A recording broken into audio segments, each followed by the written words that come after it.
Hi everybody, welcome back to the last session on signs and symptoms of mental illness. Today we are going to discuss about disturbances of other cognitive functions. The first and foremost one is consciousness. So what is consciousness? Consciousness is a state of awareness. It is called a state of awareness. Then disturbances of memory. What is memory? Function by which information is stored in the brain and is later recalled to consciousness. So it's a function by which information is stored in the brain and later recalled into consciousness. That is memory. Next is levels of memory. So there are various levels of memory. First one is immediate memory. What is immediate memory? Reproduction or recall of perceived material within seconds to minutes. Reproduction or recall of perceived material within seconds to minutes. That is called immediate memory. Next is recent memory. What is recent memory? Recall of events over past few days. Recall of events over past few days. Next is recent past. Recall of events over past few months. Recall of events over past few months. Next is remote memory. What is remote memory? Recall of events in distant past. That before years, on childhood, we recall some things. It is called remote memory. Next is the common word which always heard, that is amnesia. What is amnesia? Partial or total inability to recall past experiences. It may be organic or emotional in origin. So it's an inability to recall past experiences. That is called amnesia. Next, the amnesia can be andrograde amnesia. Andrograde means amnesia for events occurring after a point in time. So some shock or something happens in the life of that person, and after that thing, a particular incident, the person cannot remember anything happening. So after a point in time, if the person cannot recollect the things happening, it is called andrograde amnesia. And retrograde amnesia is amnesia for events occurring before a point in time. So after a point in time andrograde, and before a point in time is retrograde. Next is paramnesia. So it is a common term used for this kind of distortion in the memories. Common term used for distortion in memories, or it is falsification of memory by distortion of recall. So under that, the commonest word you may be knowing is confabulation.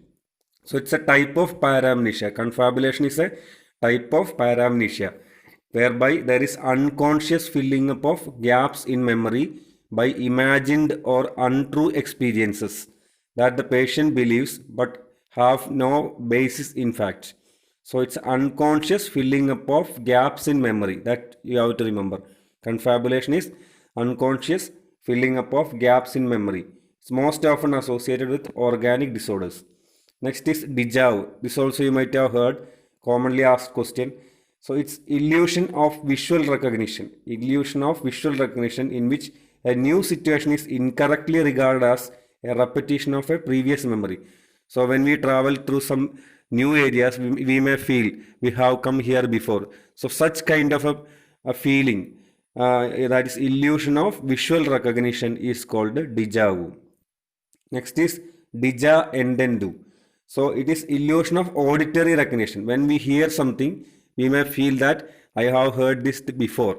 So that is called deja entendu. Next is gemaisu. What is gemaisu? It's false feeling of unfamiliarity with a real situation one has experienced. So the person has already experienced the real situation, but he doesn't remember that happened in his life.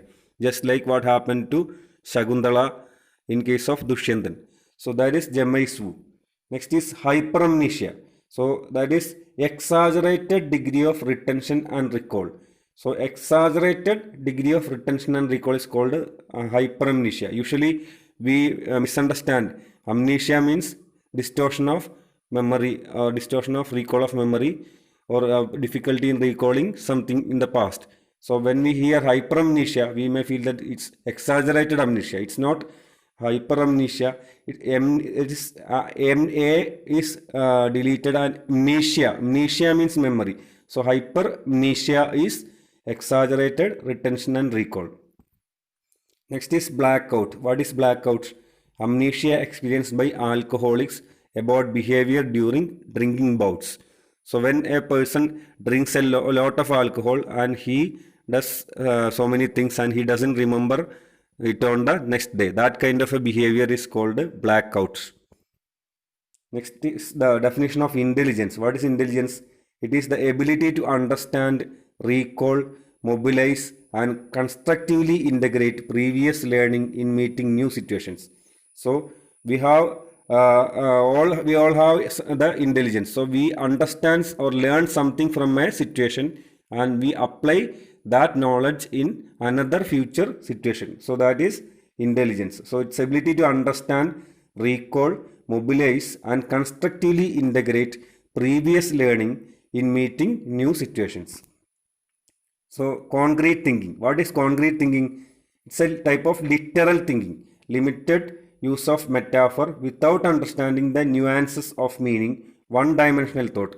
So when we are hearing something, we take it as it is. We doesn't understand the inner meaning. So that is called concrete thinking. So the person cannot understand the inner meaning of a sentence or an explanation. So he will think as it is. That is called concrete thinking. Then abstract thinking. What is abstract thinking? It is a multi-dimensional type of thinking with ability to use metaphors and hypotheses appropriately. So exactly opposite the concrete thinking. When we are telling some metaphors, or when we are telling something hidden or something explanatory, so that the person should understand the thing with his thought process. So that kind of thinking is not happening in that individual. He takes as it is in concrete thinking, whereas it happens in the person who is intelligent and he can understand the inner and meaning and nuances of the meaning. So that is a multi-dimensional thinking. So that is abstract thinking. So concrete thinking is one-dimensional thought as the person takes as it is, whereas abstract thinking is multi-dimensional thought. He can understand the inner meaning of a sentence or explanation, whatever we are telling to that individual. Then what is insight? It is the ability of the person to understand the true cause and meaning of situation. So this is the definition: the ability of the patient to understand the true cause and meaning of a situation.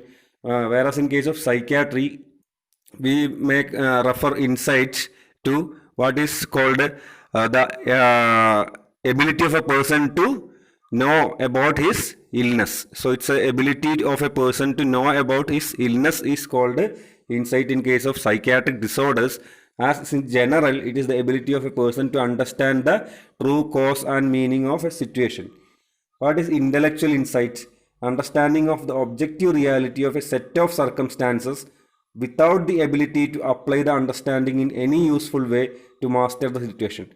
Though the person knows that he is ill or he is having psychiatric illness, but he is not ready to take the knowledge to treat his illness. So that is called intellectual insight. Though he believes that or he understands that he is a psychiatric patient, but he doesn't apply this knowledge to carry out his treatment. That is called intellectual insight. And what is true emotional insight? The same thing, the person knows that he is ill and he applies this knowledge in his life in order to take the treatment and have a good outcome. That is true emotional insight. So intellectual insight, the person knows that he is ill but he doesn't take treatment, whereas in true emotional insight, he knows that he is ill and he also wants to take the treatment. So that is the difference between intellectual insight and true emotional insight.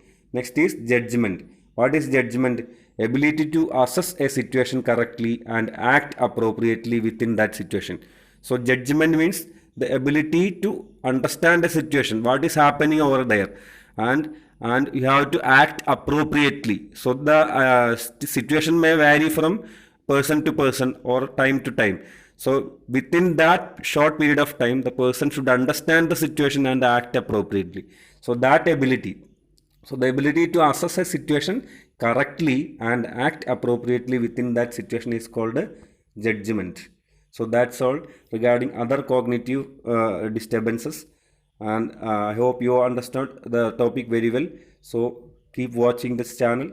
Thank you.